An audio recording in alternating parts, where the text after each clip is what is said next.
Welcome to The Actor's Choice, where the actors and actresses have a chance to talk about themselves and their careers. Join us now for the next hour as we explore the marvelous industry of acting by actors and actresses from today's exciting show business world.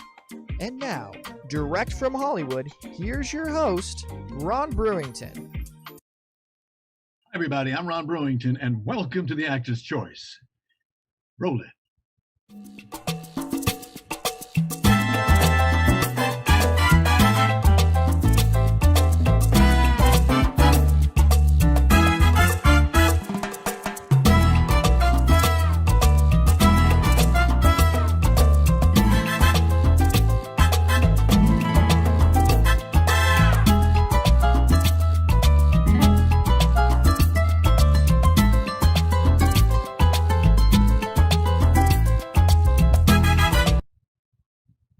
All right.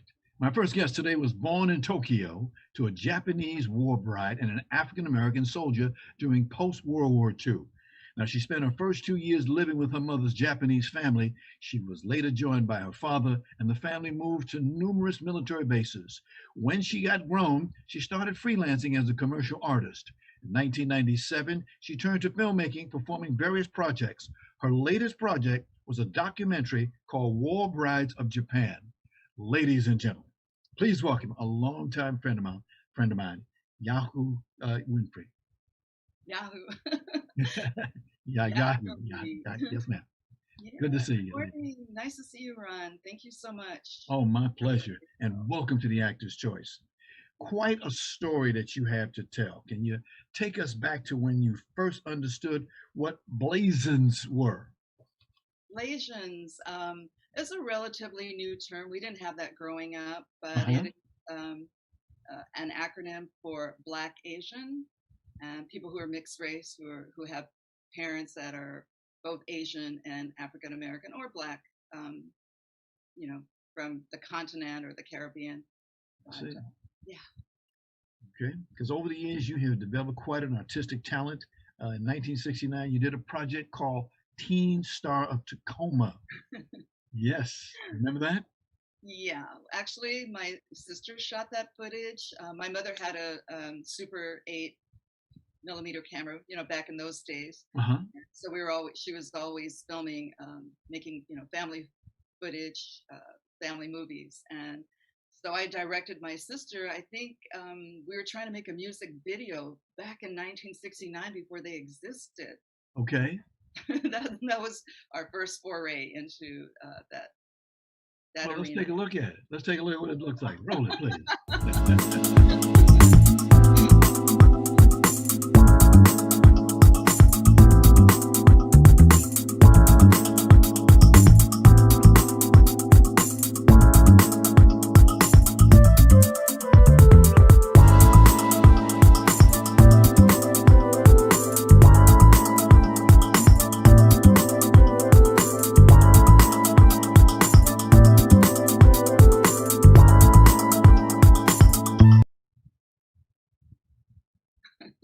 Yayoi, over the years, you have been very eager to do the feature films. This is something that you had in mind.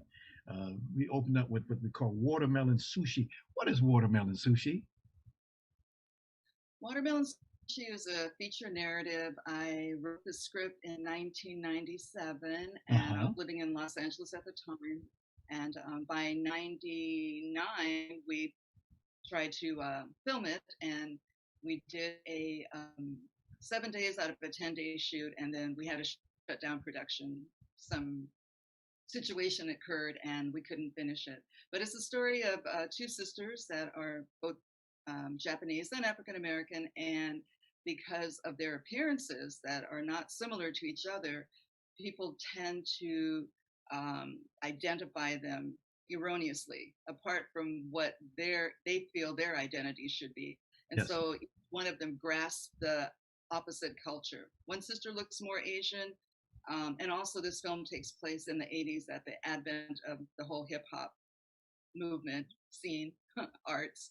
And so she's really into rap music, while her sister, who has more African phenotype, really embraces her Japanese heritage and speaks Japanese, eats Japanese food, the whole thing. So it's just the story is about identity and how our identities, unfortunately, are so much shaped by what other people label us as rather than what we feel what we are.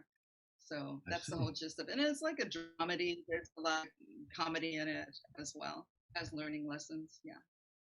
Got you. Uh, okay. Then in 2000, you got your first IMDb for being an assistant director for a film called Ghost Hunter. Yeah. That was in Seattle. That was a Okay. small independent production.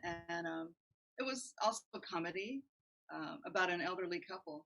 And well, I'm spoiler alert, the husband has passed away, but the wife had always was a bad driver, and she's trying to park, and then the husband is directing her to park, but then you realize, surprise, it's a ghost. Okay.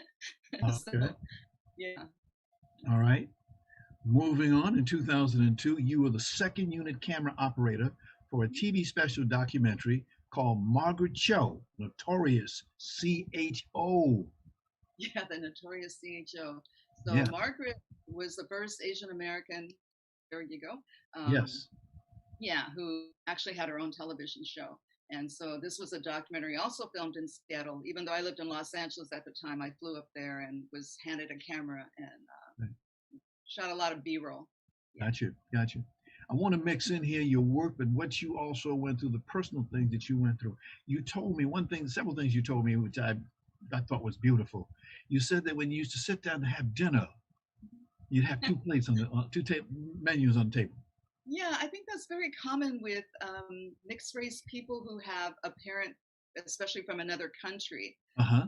particularly if it's the mother. So in our household, with our Japanese mother and our African American father, my mother learned how to cook soul food because my father's family had a cafe in Texas. So, those are the kind of foods he preferred eating: pork chops, gravy, greens, all kinds of greens, collard mustard greens.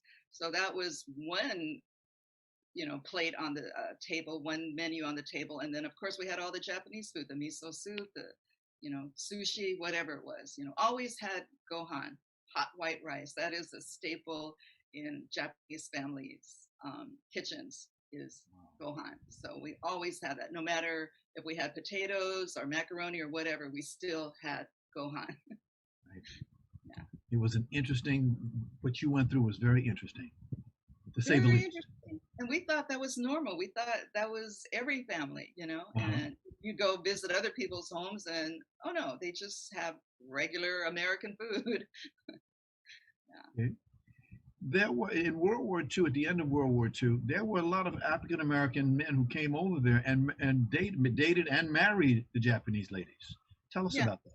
Yeah. So when the U.S. military occupied Japan after World War II, Right. one of the things that happened was there was some 2 million Japanese men who had died in all these various wars that Japan initiated all over Russia, China, down into the Pacific.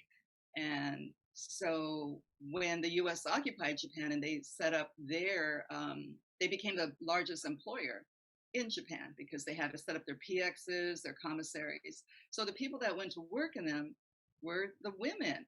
And so this put them in close proximity with American military. And it was not something that they wanted. The women that I interviewed for the War Brides documentaries, and there's 5 documentaries, Uh-huh. um, all pretty much had the same story that the man chased them. Thus, the trailer that I made is called The Chase because they talk about how the American men were very aggressive towards them, and that's not something they were used to. Number one, these were their former enemies. These are people that dropped bombs on Japan. A lot of these women, they'd lost family members, friends. And so, it wasn't an easy transition for them to accept these Americans, but their personalities were so different than what they were used to from the Japanese men. At that time, um, arranged marriages was the norm. And so women were very sort of docile and subservient. That's how they were raised. And so they followed with a Japanese man, they would follow behind. Well, here comes the Americans, and the men are being very chivalrous. They pull the chair out for them. They open the doors for them, for the women. They help them with their coats off. And that was something completely foreign to them. And so that's how they sort of warmed up to them. And I think there were about 50,000 of those marriages that occurred. Thank you. Good information. Good information. On with your career 3 years later, in 2005, you got your first cinematographer credit for a short documentary called Portrait of Artists as Latino Immigrants. Yes, that was very interesting because talk about multicultural. Uh-huh. The filmmakers were from Argentina.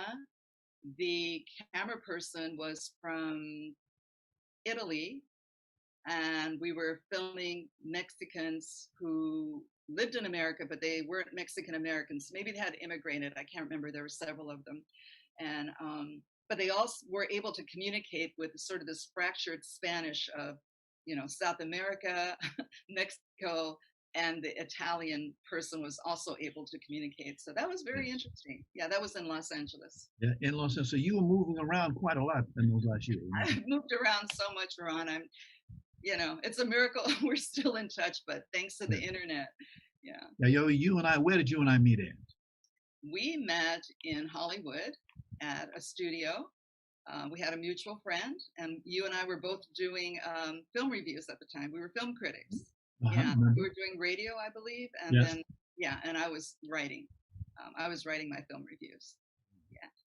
There's a clock on the wall that says 10 minutes after 9. What? Tell people where you're at right now. I'm in Honolulu, Hawaii. Aloha, aloha nui loa. Wow. Yes, definitely. Wow. Shaka, shaka. Yeah. How's the weather out there? Everything okay out there? Oh yeah, the weather's always warm. The lowest our temperature goes is to around maybe 75. Okay. So yeah, every day is about 85 to 90 degrees. Wintertime, which is now, is like about 85, 80. Yeah. Good filmmaking atmosphere, would you say? I'm sorry? Good filmmaking atmosphere, location, would you say? Starting to get that way. We do have a very active film commission because this is an ideal place for location, right? Right. I think they filmed Jurassic Park, the television series Lost. Right now it's Magnum PI. Magnum PI, yes. Yeah. Hawaii Five-0, of course, that's no longer on the air. But yeah, I think there's a lot of enthusiastic filmmakers here. It's just not quite organized yet. Okay. Explain, please. Because this is, number one, a tourist spot, and number two, there's a lot of economy from the military. So I think with artists, they kind of get lost in that shuffle. So maybe, if there's an organization or somebody really dedicated to bringing together all these independent filmmakers under some kind of hub,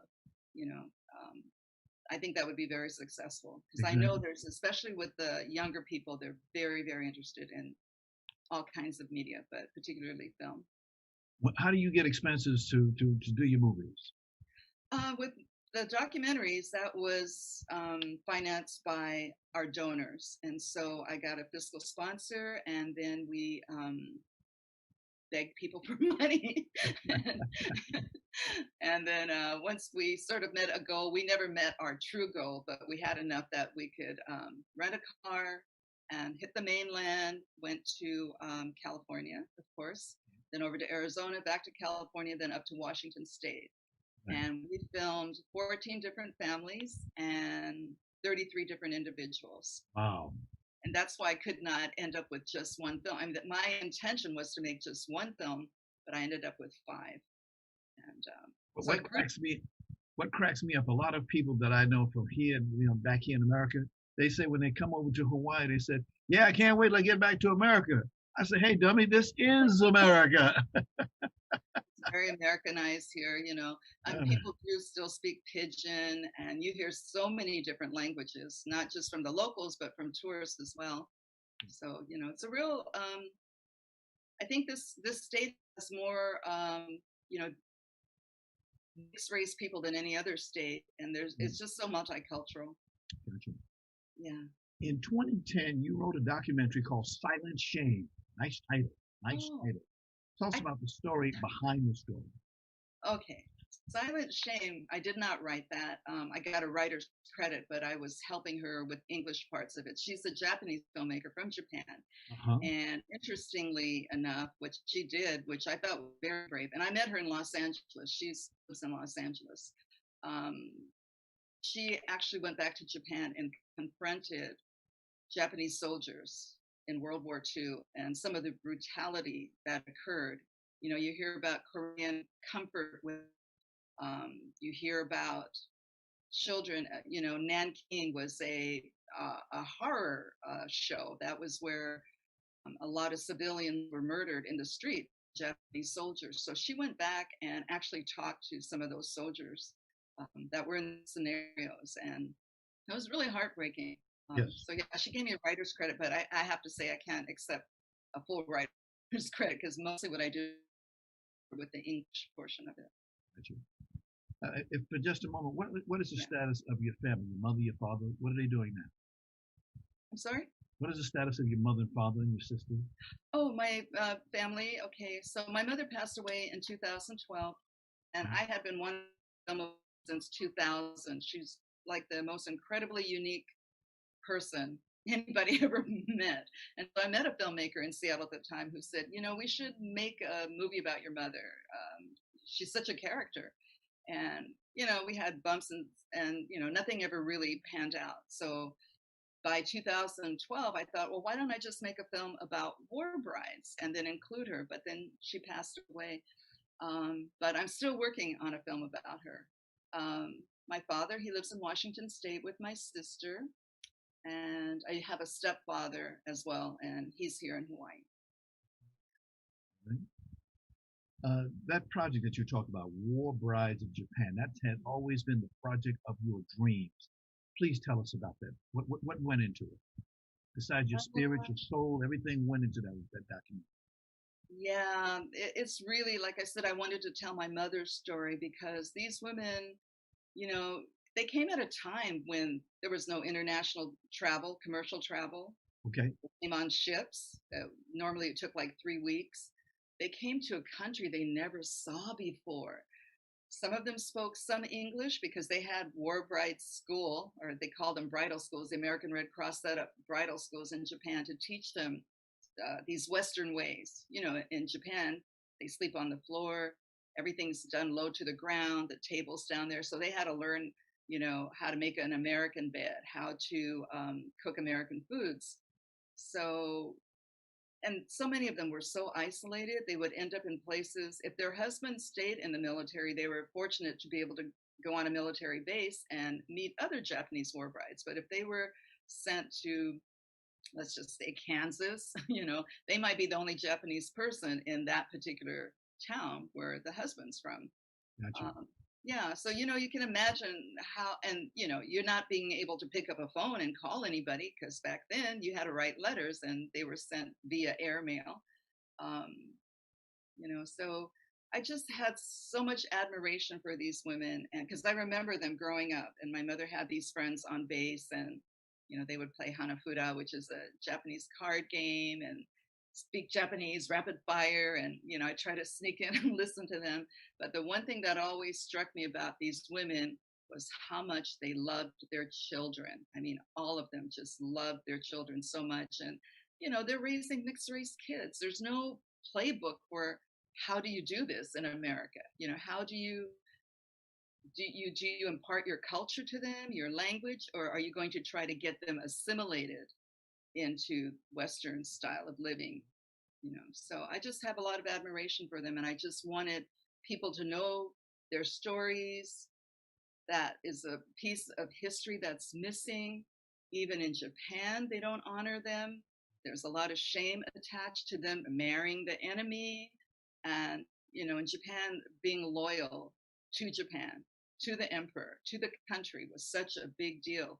If you're abandoning your country, you know, it's not something that they're proud of. So I can't even find. I went to the there's a Japanese Overseas Migration Museum, and I went there and I could barely find anything on war brides. There's just, the history's been wiped out.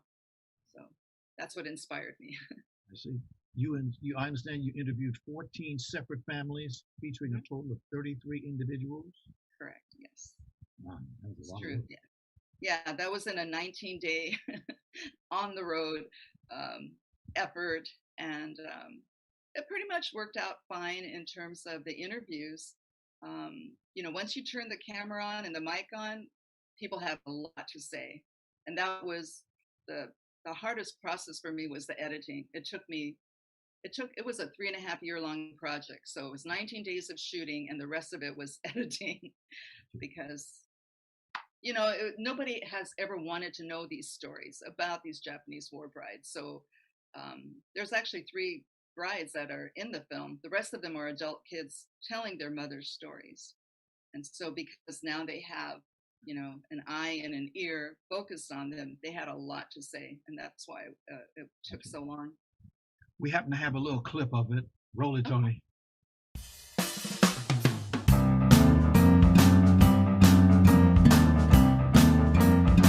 So how did you meet Dad?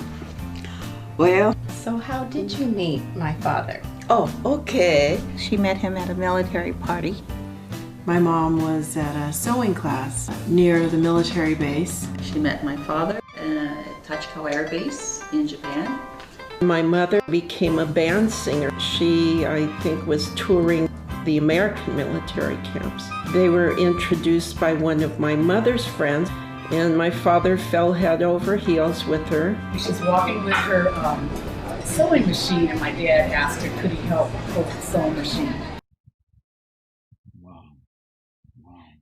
Yeah, that's actually the trailer. And Yes.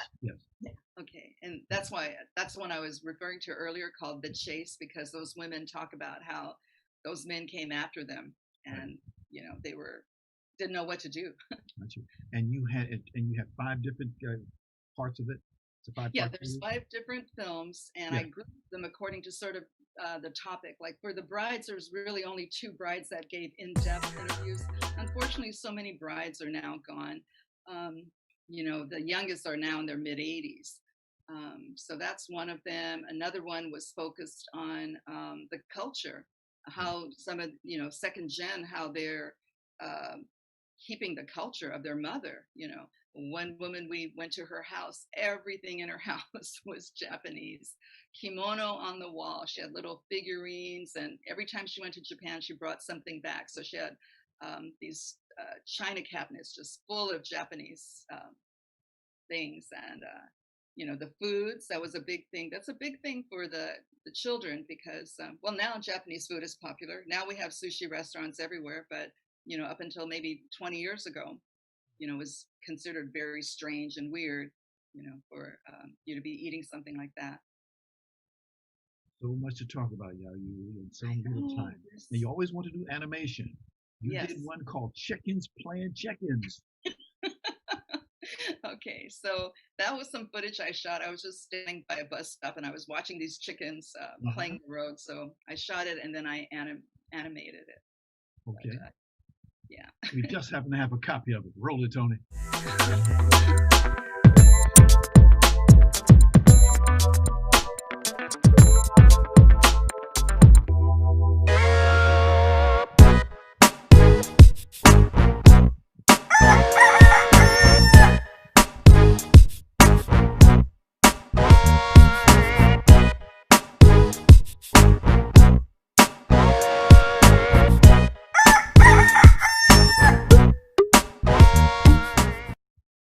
Wow. I see you have developed a magnificent style. You have a style. I can see it in all of your work. Definitely. Oh, thank you. Yeah, that goes back to my days of illustration and graphic design, which is where I started, right, in commercial advertising art. Yes. Yeah. Yayoi, we brought along. Thank you for sending me some photographs. Tony, could you go ahead and roll those photographs that we've got? We got about 4 or 5. Here we go. Can you tell us who's in those pictures, please? Yeah, that's me on my far left with my hand on my hip, and then that's Diana. Diane Portugal and her husband, and she is a war bride daughter. Her mother was a Japanese war bride, and her father was Mexican American, and that was taken in Clovis, California, near Fresno. Okay. So Next she's in one. the film. Okay. Okay, that's me in the middle, and on my left in the photo is Roletta Fowler Vasquez, and that's her husband Joe, and that was in Moore Park, but they lived somewhere else. I can't remember. But yeah, her story was very interesting. Her mother was an entertainer, Okay. and she ended up living in Little Tokyo in Los Angeles after her father passed away, and she never really assimilated into American culture. She just stayed in Little Tokyo. Here's another picture. Oh, that's me and my mom. That's before we left Tokyo. I'm 2 years old there, and yeah, I was a professional photographer. I guess she got to take photos of us. Okay. Here's another one. That's my passport photo, getting ready to leave Japan. Like I said, we were on a ship for 3 weeks from Yokohama port to the port of Seattle. Gotcha. And one last one. And that's my family. That's my dad, of course, my mom, and then my little sister. She's the one sitting in the chair. That's Beverly, a.k.a. BR. Yes. Beverly Ree. Gotcha. Gotcha. Now, Yayoi, we wish we had more time. We can bring you back, lady. There's so much that we have to tell. Keep on doing what you're doing. You got the spirit. You got everything going for you. God bless you. God bless you, lady. Glad to know you. Thank you so much. Mahalo nui loa, aloha no. Thank you, ma'am. Thank you. Thank you. Thank you so much. This is the Actor's Choice. I'm your host, Ron Brewington. Ladies and gentlemen, to our Actor's Choice Tax Squad, we're excited to announce that we're expanding into e-commercial. In 2021, the Actor's Choice will launch a new product line including t-shirts, mugs, totes, backpacks, sweatshirts, water bottles, caps, and so much. As a side note, t-shirts come in men and women's sizes, and not all designs are available in both. So some items will be special order, but you'll be able to buy all of our merchandise on our website located at www.actorschoice.org. Okay? And other sources that you might want to come to, so we'll be announcing it in the future. So please stay tuned for more exciting news, and we may have a holiday surprise just for the Tax Squad. To be updated on our product launch, go to our website again, sign up for our monthly email. That's www.theactorschoicela.org. And thanks again for being loyal Tax Squad members. We really love you. And finally, if you have a product, a service, or any upcoming event that you'd like to see advertised on this program, please call 323-533-1036. That's 323-533-1036. Our prices are very affordable. We thank you. This is the Actor's Choice. I'm your host, Ron Brewington. Roll it, Tony. What is it? Well, wait, Adam, hey, we gotta go to commercial, save it for Act 4. Can you do me a big favor and look right into camera and give me a "we'll be right back"? Seriously? We'll be right back. This is a cut? Okay, let's take 10, everyone. But make it quick. We're not working with the Sesame budget. All right, then. On cheese. All right, pal, it's June. Well, this guy's killed our day. That's a wrap on the season, everybody. I'll see y'all next summer. Count number with a stick. Someone is not a before photo yet. My next guest today was born in the San Francisco Bay Area. She's a California girl through and through, except for the 2-year time that she went to live in Australia. And by the way, she brought home a rescue pit bull named Andy. We'll talk about that in a little bit. She's an LMU graduate. She began her career in front of the camera, also modeling, doing commercials, and just having a ball. Ladies and gentlemen, please welcome Michele Love Santoro. Michele, good day to you, my dear. Good day to you. Good morning. And welcome, oh, my pleasure. Welcome to the Actor's Choice. What a life you have lived. From 2012 to 2017, you got your feet wet. That was when you were doing some acting and production work. It was called College Humor. Yeah, collegehumor.com. Yes. You just came out of nowhere and started doing this project. Lady, you were doing some good stuff.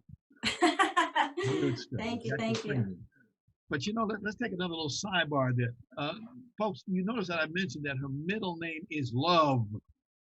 She, by the way, let me say, an uncle of yours, his name is Mike Love. Yeah. He gave you a chance to sing in front of a whole bunch of people on stage with the Beach Boys, right? That's right. What was that a thing? Round, round, get around, I get around, yeah. Remember that? If you can't make me do the high part right now, it's too early. Yes. Where was you when that record came out? My goodness, that was good times. Wow. What a thing. You grew up. I said, Love, I've heard that name before. And then when I read about it, I said, my goodness, look at this. Okay. Yeah. Year was 2014. And you got 3 separate IMDb credits: producer, director, and writer for a TV series called Open Seasons. Yeah, you know, Open Season was a long time ago. It's kind of was born out of like not waiting for anyone, and just, you know, actors really need to make their own stuff. You can't just kind of like twiddle your thumbs and wait for people to call. So I worked with my partner at the time, and we just like wrote, and I starred in it, got our friends to star in it, and helped direct, and it was just a blast. 10 episodes. 10 episodes, right. And by the way, what was the name of the role that you played? Andy. That wouldn't be the same person, would it? Andy connecting that would be the famous Andy Pitbull. Yeah, so funny that you caught that. Yeah, I write that name into a lot of my scripts. Oh yes. Oh, okay. Fast forward 2 years, 2016, and you did a comedy drama romance, a TV miniseries called Single by 30. Yeah, that was a cool little co-star. That was actually kind of a funny experience. Well, one, it was really cool to be opposite Harry Shum Jr. because he is just like the most charming. But it was a funny experience because it was basically a co-star that I auditioned for and got. And then I realized when I got on set that my buddies, like a production company called Sawhorse that I love working with, they were making it. And so I knew like the first AD, the makeup department, and a bunch of crew. And so people were like, Michelle, what are you doing here? And giving me hugs and stuff. And like some of the top executive people, I could see her like, who the heck is this chick? Like she's here to say like 2 lines and she's like hugging everybody. And so that was kind of fun. Wow. We just happen to have a little clip. Roll it, Tony. Not enough. Like at a wedding. Excuse me, is this table 3? Yeah. Hi, I'm Peter. Kate, Katie, Caitlin, Jan. So how do you know Carl or Allison? I don't know either of them, actually. I'm just here supporting a friend. Aww, that is the sweetest reason to be at a wedding. Oh, let's make some room for him, ladies. Here, so right here. Actually, there's more room on this side, and that chair's wobbly. Just throw a chair right here in the middle. Yeah, no, you were about to go to the back. No.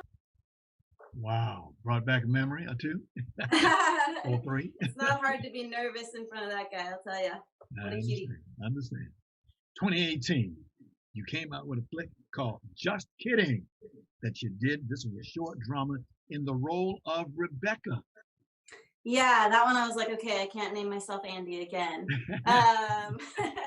I co-wrote that with my friend Julia Bales, who's a writer-director. Just Kidding was just a film that I wanted to make, again, out of the spirit of just like not waiting and wanting to make stuff. And I've been producing for years and years, but the last 2 years I've really tried to pivot into directing. So the best way to do that is just write and direct, right? So, and then obviously I'm an actor first and foremost, so of course I've put myself in it. Can't help it. But that was really fun. I wanted to explore like kind of a challenging topic that I don't think is discussed enough about women who, for whatever reason, they don't want to, whatever it is, don't have kids, and that's not part of their plan, and how society and even your own friends are just like, win, win, win. And if you have one, wins number 2, wins number 2. So that was just something I thought, let's dig into that a little bit. Hey, I like the title. Just kidding. Just kidding. Just kidding. Yep, right. Roll it, Tony. God. I don't know, okay? I don't have hypothetical names for my hypothetical babies because there will be no babies, okay? You guys are supposed to be my friends, not my fucking jury. Can we talk about anything else? Do you remember when we used to have conversations together? Now if it involves kids, you guys don't even include me. So it's like I have to have a kid to hang out or I don't and I hate them. It's so unfair. You took that off your dramatic reel. My goodness, lady, you do your work. Woo. Thank you. Sorry for the F-bomb if anyone didn't like that. Yeah, well, they'll get over it. What do you do when you're not working? It's a good question. Snuggling Andy mostly. She keeps me busy. I don't really do much else, like as a freelancer, you're kind of like, you're either working for the paycheck, or you're developing, or you're like, right now I'm in the middle of notes for an edit on a job I completed like a month ago. It was 4 episodes. So I'm kind of always working, to be honest, because I love it. Or self-tape auditions. Like, I do so many different things that it keeps me busy all the time. Gotcha. And I like it that way. You like it that way. I understand from your bio, extreme sports, avid snow skier, and a scuba diver. You'll be snorkeling. Okay, good enough. And sport pilot license. Yeah, that was something that I was really excited about for a minute until I realized how freaking expensive it is. I have a few friends that do it, and it's so cool, and I've been up with them. And I took a couple lessons until I was like, what am I doing? I can't afford this. So it's so expensive. Once you said you're a pilot, right? Yeah, once you leave the ground, it gets interesting. As we always say, enter left downwind, touch and go 1-3 left. Watch it. Nice. Love it. Like you say, it is a very expensive business. Yeah. I have a friend of mine. I knew him for years. He used to play little games with simulators and whatnot. Now he's a captain. Wow. I'm gonna have him on the show. He really is good. He's a filmmaker also. Biggest challenge that you've ever had in this business? Biggest challenge? Let's see. I think I've been doing this for a lot of years, and I think I'm getting better at it. But the hardest thing is just like the no's, you just really, I've auditioned hundreds of times, and like maybe you get like a coach, like it's the grind is the hardest part. Like it is really a marathon for everybody, I think. Like I think there's so many people that they think like Allison Brie just like made The Room like a cool, no, like that girl has been grinding and now she's a superhero franchise, Yeah. So I think just the behind the scenes and always trying to explain to people when I go home for the holidays, like, what do you do? What have you been in? It's like, I can't really tell you because I'm still grinding, like, so that's kind of the toughest part is keeping the thick skin and while also like remaining like emotionally open and sensitive and vulnerable, because that's the key to doing good work, Michele, I noticed that you are a director, of course, a damn good one, if I must admit. Who are some other female directors that you admire? There's a lot. Let's see. I love Ava DuVernay is so cool. Anytime I've seen her, I mean, obviously her work like 13 and Selma and stuff, but anytime I've seen interviews of her, she's just so cool and so honest. And just, like she admitted that after Selma, she kind of like drank the studio Kool-Aid and like, and then, a lot of these women, also Catherine Hardwicke, who did Twilight, she's a really cool lady that I've seen speak a couple of times. And a lot of these women got these big multi-million-dollar movies, did fantastic, and then weren't given the opportunity to do the second one. And they talk really openly and honestly about that. And I dig anyone who's just kind of like willing to press that needle forward and have those conversations that are uncomfortable. Gotcha. I knew Ava DuVernay years ago when I first came in and got into business. She was a publicist. Oh, yeah, that's right. To be a publicist and had a dream, and it came to fruition. She's doing very, very well. My best to her. Now, I noted that you are a believer in training and what I call education. You're a current student of my dear friend. This guy, I know this guy. Every time I see him, I said, veteran actor, Rob Brownstein. That was acting school. He calls it an actor space. You're a student there. Tell us about your experience, please. Yeah, so Rob is kind of a gem that I found pretty recently, actually. I've been studying around town for over a decade. I'm kind of like, I bounce around. So I've done all the like hot places that everyone's heard about and taken away, it's all worthwhile. You go and do what you need when you need it, and then you switch it up. And I was just kind of settling in at the Beverly Hills Playhouse, which Rob studied and taught at.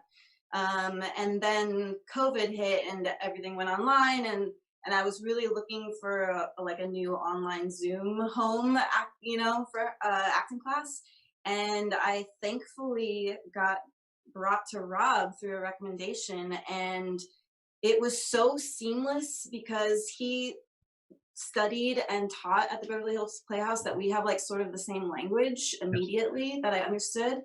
And then I've just kind of like fallen in love with him separately to that place. And the class, I'm in the Thursday night working class, is so special. Like I knew that from the first night that I audited. I was like, whoa, I really have to be in here. The people have been there for years, which is always a really good sign.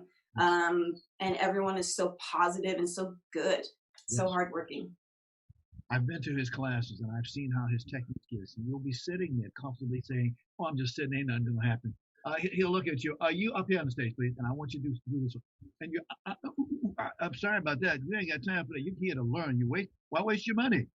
Yeah. And your time. Because he's so impressive, and it's so great to learn from someone who's actively working. He's auditioning, he's grinding just with us. He's auditioning, he's booking, he's been doing great the last couple of months. So it's nice to be learning from someone who like really fully gets it. They didn't do it years ago, or he's like in it with us, and he's so impressive in the way that people will put up scenes and he doesn't know, like we don't tell him what scenes we're doing, and he just is able to like make the tweak that somebody needs, or like ask a question that you're like, wait, what, I've been looking at this script for 2 weeks, and then you just say one thing that you just heard, you're not even reading it, you just caught it, and you're like, well, I think it's this, and you're like, Rob. But it's really cool. He's great. That's that guy, veteran actor. By the way, you joined the list of students that he always sends to us. About a week or so ago, 2 weeks ago, we had Oliver Muirhead, the British actor. He sent so many. I said, "Where you get these people from?" He said, "They're students in my class." He's great. He did like a Shakespeare. Thank you very much for being a member. Oh, thank you. Thank you so much. Thank you. Okay, one thing that we have in this business, this, competition. You went to LMU. There was USC. There's UCLA, UCLA. There's a lot of competition. There's a lot of people, what I call wannabes, used to be's, could be's, and SOBs. They come to this town. They want to be an actor or an actress. And then they want to be one day, I'm a star. Oh, boy. But they don't understand. There's hard work that goes in. You have to always developing skills, right? You're always developing skills. Yeah. New technology. Yep. Right? Big time right now. COVID-19. We didn't plan that. Can't plan that. But do you notice some actors do not sit on their BBA and they get up off their butt and do something? Yeah, it's true. They do something. People are making features on Zoom right now. It's just crazy. You can't keep people down if they want to do it. Right. You have your own business, MLS, short for, I take it, Michele loves Santoro. You got it. Yeah. How's business doing? Oh man, well, MLS Films Inc. was born in January of 2020.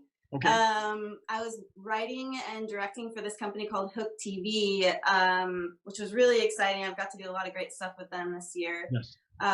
So I incorporated just to be able to handle that professionally. And then COVID hit. Yay! So, I'm sure MLS Films will see better days, but I've been really lucky with Hooked to write and direct some episodes. And I'm really glad that I opened my company when I did so that I could handle everything through that.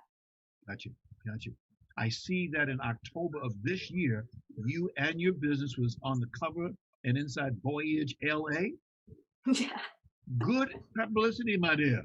Yeah, that was pretty cool. That was my first little shout out, I guess. Big headline. Meet Michele loves Santoro of MLS Films in West Hollywood. Not bad. Yeah, I think it's really cool that they did that. Like they did a whole series of hidden gems in Los Angeles, giving kind of like you're doing, giving shout outs to people that, don't know we exist. Yes, indeed. Now, do you do work for studios, or are you strictly independent? How do you do it?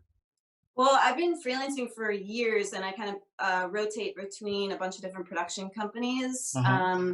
So I've just decided, like, with the new opportunities that I've been giving to like write and direct my own stuff with other people's money for once, that I needed my own company to be able to handle that and to pay other people and do everything, you know. Yeah. I like what you said.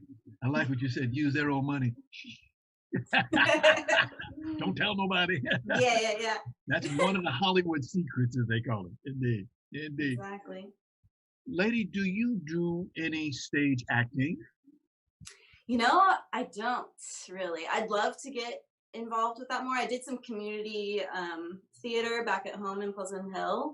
I was Othello's guard, you know, once, which is super important. And but yeah, I haven't really gotten into the LA theater scene much, and I'd love to do that once things are open and happening. I see. If you've watched any videos of past shows that we've done, you find that Ron Brewington has a bone to pick with some actors. Oh yeah, those who don't get up on the stage, that's I get mad at them. What is your problem? Get up on that stage. Fair. Right. Stand up on that stage. Show me some style. Show me some of that good living that you had to do. And stand up there and say, to be or not to be. Show me some stuff. I know. I need to. I'd love to. I'm just like, I have like tunnel vision to television. Gotcha. That's my land. Gotcha. Michele, you are a multi-talented individual. You're here, you're there. I've been noticing this a lot. There's a lot of people like you coming up. You could be just an actor, so that's all you did. You could be a producer, and that's all you did. You could be a director, and that's all you did. But you do any and all of them. Which one do you like the best? Oh gosh, directing's really fun. Like acting is, you know, it's my heart, and that's what I'm really, really gunning for. I just want both. I want to be like an Elizabeth Moss who is the lead in Handmaid's Tale, but then is also the EP, and like a lot of decisions go through her, and she's sitting behind monitor when she's not on. I want that. Yes. So I can't really decide. Interesting. We had a guest a long time ago. He's a director. And he said, as a director, he stood up there and said, action. Well, he forgot to say rolling. Yeah. Say that first. I never will forget that. I said, boy, that's interesting. As you know, we see so many, not enough in my mind, female directors. We need more. We need more. I see you and I shaking our heads together. Yes. We do. We do. I don't know. People just, some of the guys, they just, oh well. I don't have to tell you, this year, 2020, my dear, was very, very good for you guys. You just completed a TV series action crime drama called Cypher. You know, Cypher was a role that I got actually quite a while ago. I think it was one of those unusual scenarios where they shot it before they sold it. I don't know too much, but that's my impression. So that's sort of in a graveyard somewhere, and I would really love to get that footage, as I'm sure all the other actors would. Yes, ma'am. Because it was a really cool scene with like so much going on. Yeah. So yeah, I'd love to see it. Also, there was a movie you put out called BF for Hire. Yeah, so BF for Hire is the series that I was talking about through Hook TV that I opened my company for. Yes. So the original pilot was like about 17 minutes long, and that was written by Natalie Lonska, and that was really, really popular on their app. So I got to direct that, and then I was hired to write episodes 2, 3, 4, and 5, which is what I'm in post for now. Gotcha. And you were also the executive producer. That's what happens when you make all the decisions, baby. Hey, come on. That's the person with the money. And of course, we cannot forget, you just did a movie called The Long Way.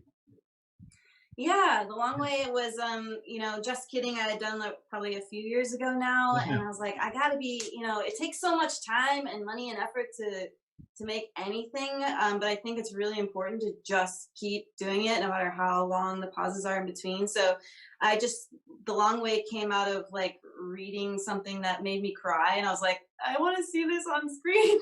And I kickstarted, raised money. And then I also really wanted to shoot something in San Francisco because I'm from the Bay Area, and I thought it would be fun. So that was a cool project. That's my latest film that I made. Gotcha. Interesting. You only had 5 actors and actresses in that crew. That's all you had. It was skeleton, yeah. We were running around San Francisco, but I had 2 leads, 2 really fabulous leads, and they were driving around town. And then we played myself and my boyfriend that I suckered into being free talent. We were the flashback scenes. Clock on the Wall says we gotta go, but before we go, I just want to ask you one question. How do you stay balanced with all the different work that you do?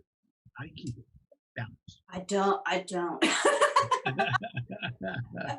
No, I love it all. You know, that's how I keep balanced. I'm really grateful to do any of it whenever I can. So. Thank you so much for coming down. Thank you. Tell This that was guy, fun. my friend, veteran actor, Rob Love. I will say hi for you. Thanks so much, Ron. This was awesome. Thank you.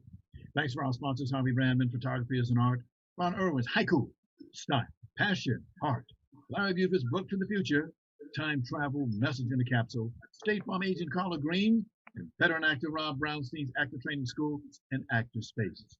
And much, much thanks to our guest today, writer, director, cinematographer Yayoi Winfrey, and producer, actress, director Michele Love Santoro.